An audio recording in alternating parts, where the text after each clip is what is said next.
It's that cursed time of the year again.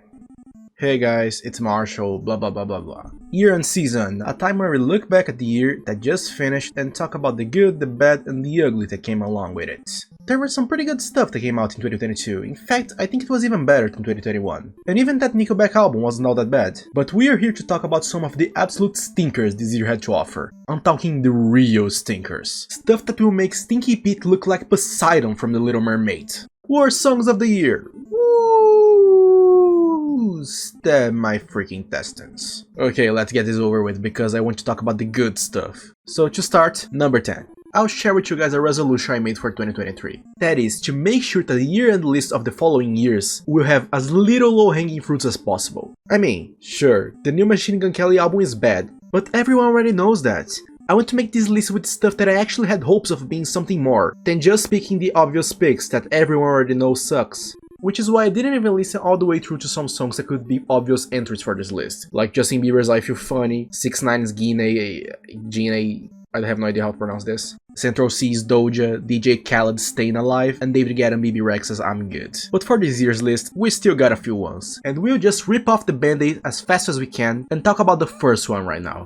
At number 10, In the Air by the Black Eyed Peas. I'll be honest with you guys, this newest Black Eyed Peas album is not as bad as Translation was, mostly because the reggaeton side of the record has been very diluted. And while it's still present, this feels more like a shitty hip house record, which makes it much more tolerable in the process. But that doesn't mean some stinkers didn't make the cut. There are two songs I want to highlight in this entry, because both are pretty much equally bad. The main song is In the Air, which is an absolutely garbage hook that I can't even call chopped and screwed. It's more like screwed and screwed all the way.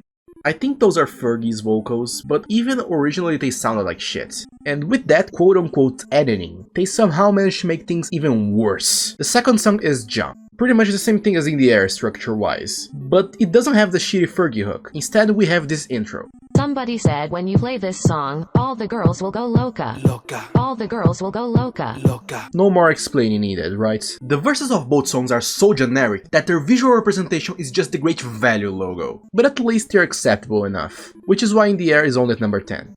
Now for number 9.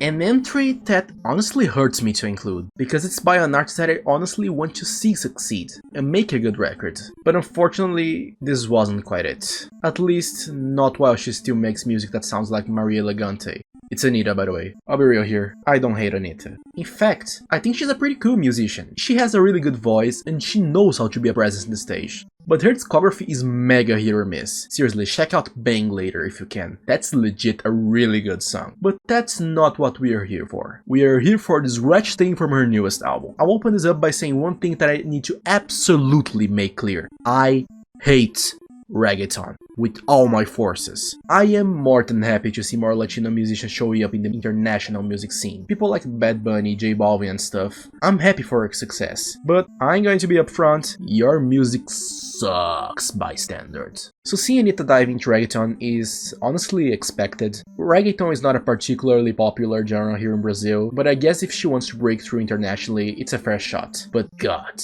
it did not work at all. I was originally going to include Me Gusta, but that song came out a couple of years ago, so what goes here is M.I.A. Elegante, which is honestly not as annoying or degrading as the garbage like Mi Gente, but still annoying as hell. Just like most reggaeton songs. But what made the song land in this list isn't even Anitta herself, she's trying her best here. It's the featured artist, Afrobeat, because holy moly Jesus Christ, Saint George, Saint something, beat up Satan of the God heals all evil. Ugh, he sounds awful. He sounds like a suffocating 16-year-old. I know I can't say much because my voice is pretty crappy as well. But hey, a crappy voice can recognize another crappy voice at least. And for number 8, let's take another band-aid out as fast as we can. For Machine Gun Kelly's Die in California. Do you think I mentioned him earlier for no reason at all? No. That was a tip of what is to come, goddammit. I am so freaking clever. Anyway, Machine Gun Kelly needs no introduction. Professional clown, poser, wannabe, pedophile, garbage human being, garbage musician. And here, he's actually doing better than last year, since to me he did the absolute worst song of 2021 with Daywalker. For this one, it's just a shitty suffering from success melancholic bullshit that's more shallow than Maldives. And also doesn't know if it wants to be a sad pop punk track or an emo trap song. At the end it sounds like pretty much two songs mixed in one, but without any goddamn cohesion. Which is a thing that pretty much defines Machine Gun Kelly's whole existence. So who the hell cares at this point? Alright, let's move to the more interesting stuff right now. Number 7. Time to piss some music nerds off. Anyway, wanna know something that I hate just as much as reggaeton? Drone music. It's so weary. So for artists like Boris, I don't even try to listen to drone stuff. Amplifier worship? Pass. Feedbacker? No thank you. The new Drone album? Cool album cover, but I won't even bother. Instead, I try to stick to the stoner and post-metal stuff. At least for my taste is much better, right? Well, I'll be real. I really struggle to connect with Boris music regardless of the genre. I don't know what it is, but every time I listen to their stuff, I just leave utterly annoyed or utterly tired. It's rare that even with genres that I like such as stoner and post-metal, they end up grabbing me. The only 2 times in the past where they did manage to grab me was with both of their first Heavy Rocks albums. I genuinely thought those were pretty freaking sweet stuff. Especially the first one. That one is nuts. So I was expecting some more fresh and cool stoner jams to make up my evening just right. Just instead I got stuff like blah blah blah. That to me is a sign of a band trying too hard. Like, this thing opens with a Pharoah Sanders-esque free jazz intro, which sure, not as good as the actual Pharoah Sanders, but move on. The first verse sounds so off. It has the bass to do something interesting. I like the bass boost. The drums are kinda working, but nothing is quite clicking here. And then when the quote-unquote chorus comes, it all goes down the drain. It's a combination of screaming, deranged guitar drums, reverb, and awkward vocals that I feel like it's the appeal of this. But god... To me, it just sounds like they're trying way too hard to weird me out. Plus, for some reason, after that the mixing gets all jagged. Like, it's clear this was trying to be chaotic and noisy, but it's mixed super quietly, way quieter than what it was before, and it just makes me think the band is like, okay, this sounds really weird and not really in the good way. Drop it, the fans will eat it up anyway, we are Boris, we can do whatever. And the free jazz moments just constantly get worse, by the way. The juxtaposition with the rest of the music is a merit for that. I probably pissed it off many music nerds with that entry, but well, sucks to be you, I guess. My taste is better than yours.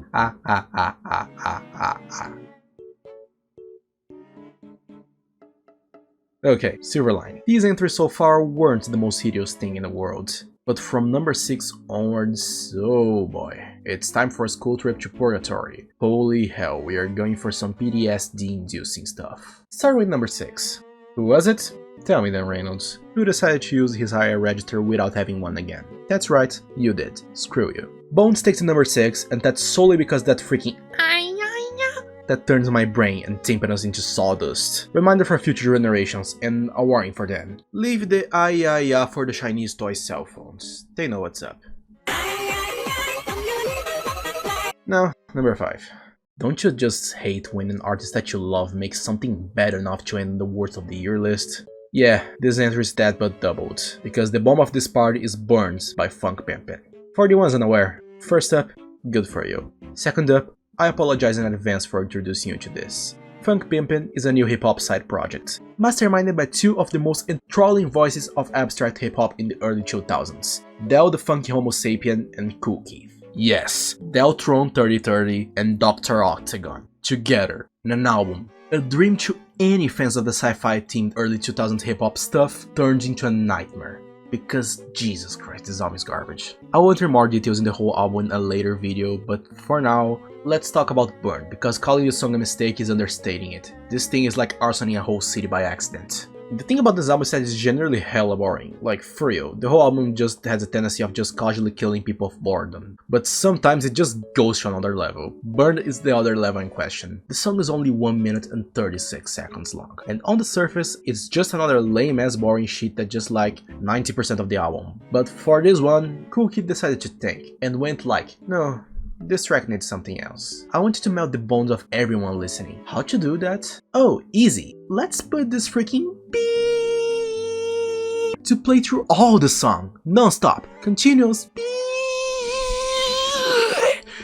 I dare you to listen to this scheisse all the way through. It's only 1 minute and 30, but I guarantee you, you will fail. And if you somehow manage to do it, congratulations, your prize is hearing loss. It's your fault. Number 4. Okay, screw it, I'll just cut to the chase. It's Judgment Day by 5 Finger Death Punch. Have you ever wanted to hear 5 Finger Death Punch going trap, with Ian Moody trying to sing like Corpse Husband? No? Oh, that's just too bad, ain't it? Because this song is ready to throw a brick at your head and steal your kidney. It's funny, because during the chorus, the band goes like, oh yeah, we're an alternative metal band. And then they switch back to the normal 5 Finger Death Punch mode, just to go back to the identity crisis in the verses. Rinse and repeats all over again. Also, this is one of the first lines of the song. I just wanted to tell that. Okay, podium time. And the bronze medal goes to this one hip-hop group called Rural Internet. And their one song, T.A.N.D. Or T.A.N.D. I'm gonna call it T.A.N.D. Now, I know most people are seeing this and going like, who's Rural Internet? And let me answer that straight to you. Rural Internet is an experimental hip-hop trio from Oklahoma. They're known for doing this sort of industrial sound that almost sounds like hip-hop's response to hyperpop. And honestly, I generally dig them a lot. Their last album, Escape Room, made my best albums of the year list. And their new album? Let's save that one for another video. But for now, let's talk about this thing called T.A.N.D. Part of the appeal of the band to me in their previous works is how effortless they made their music sound, despite being so unorthodox and freaky.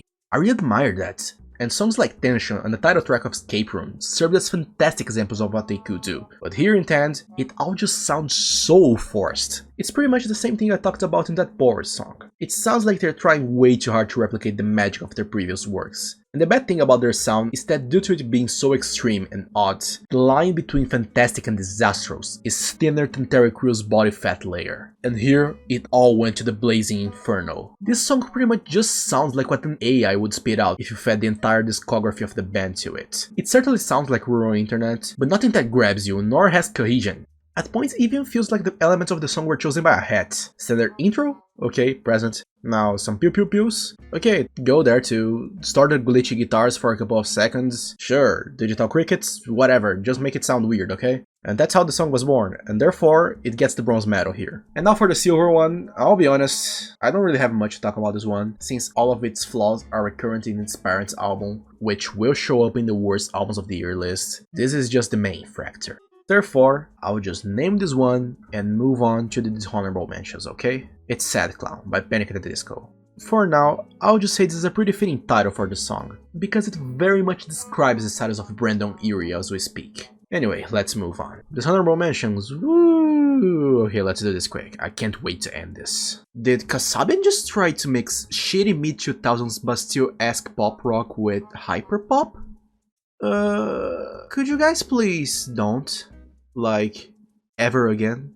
Drake dodged the bullet and somehow escaped from the worst songs list, which is honestly more than what I expected coming from him. The bad squeaking sound tried, but it wasn't obnoxious enough to land on the list. Okay, screw it, this has to be one of the worst beats of the year, and Vinnie sounds stiff as hell. I'll just move to the next one. This one just didn't make the list because I feel like Sasami has the potential to do something great in the future, even if this album and especially this song were pretty bad. Keep trying though, with practice comes perfection.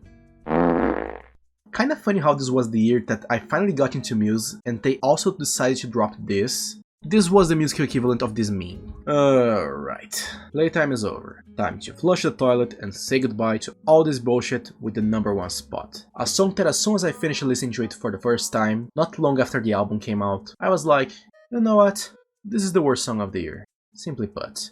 Nothing this year managed to beat what I just heard. Curious to know what this atrocity is? Honestly, I don't wanna tell, just to save your sanity. Is It Too Soon If Time Is Relative by NOFX. The worst song of 2022, and it's not even close. Okay, where to begin here? This is a Stephen Hawking diss track, maybe? No, you didn't mishear it. This is a Stephen Hawking diss track. It's clearly supposed to be funny by making fun of a disabled person, sure. But it's not funny, it's just sad, because they clearly spent way too long figuring out how to make this sound funny, to absolutely no avail. I like edgy jokes sometimes, but they have to be done right, and here, I can firmly say those jokes are about as funny as the label of a nasal spray. Actually, never mind, the label of a nasal spray has the word mono-basic, so it's automatically funnier than the song. Plus, it doesn't help that the song also sounds rough. The instrumentals are like the most milquetoast skate punk you can find, but the real problem here is Fat Mike. He really needs to retire at this point, because his voice is the real crippled subject in the song. Jesus Christ, these folks clearly don't know how or when to stop, so let me do a favor and teach him how to stop. Like this.